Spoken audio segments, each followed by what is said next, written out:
Peace and bliss. Welcome back to Reclaiming Our Roots. This is Tanya. I am in the process of planting my sweet potatoes for the upcoming garden season.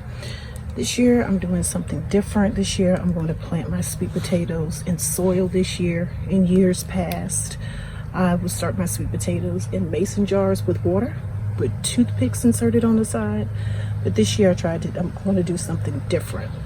So I just went to my local organic store in our area. I'm in Maryland. We have Moms. So I purchased me some organic sweet potatoes. These are the jewel variety. And I'm just going to insert them. I have inserted them in the soil. I said, let me bring you all along so you all can see. I only have one more left and just show you, give you a quick demonstration of what that process looks like. It's very simple. You take your sweet potato. You want to plant with the tip side up. So this would be the tip here. And you just insert it in the soil. And I just twist. And that's about a good depth. You don't want to go too deep, but you can just kind of eyeball it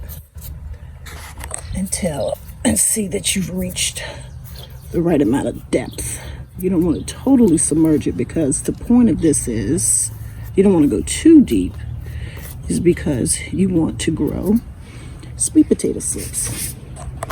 And what they are just little flowers, not flowers, but leaves that will grow. And then I'll take my scissors, I'll snip them and insert them in a mason jar to allow them to root out.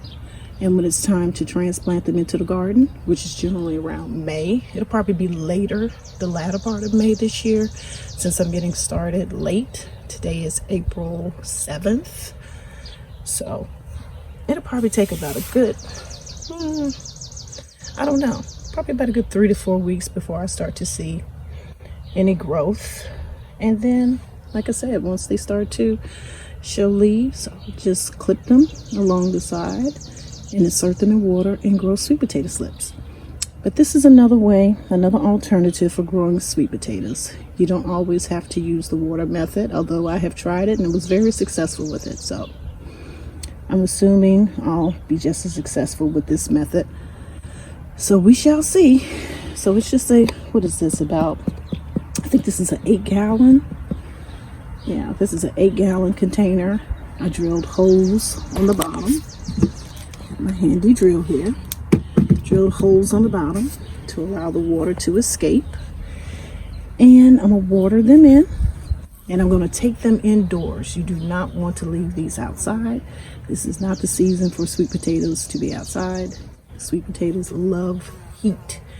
So I'll transplant them in the garden probably the latter part of May, no later than mid-June. And sweet potatoes, they need 120 days for harvest, which is 4 months.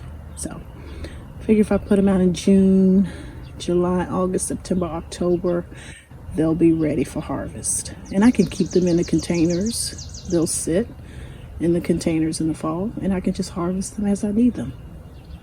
Okay guys, just wanted to quick pop in and share what I'm doing this Sunday.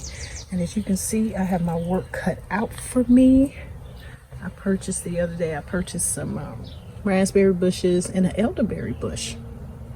So I'll be planting those today. I'll also be, let me just give you a quick tour of what it is I'm up to. Picked up some black cow. I use black cow as a compost for my containers. I also have some worm casting. And what I'm going to do is just go down to each container, add some worm castings and compost, and top the containers with more soil just to get them ready for the upcoming garden season. So that's what I'm up to. I also have onions out here that I need to plant today. I have my potatoes that I need to plant today. So I am going to be a busy bee. And I know you all are up to the same thing. I like to know what you're growing in your garden this year. Please share in the comment section. And I will talk to you later. Peace and bliss.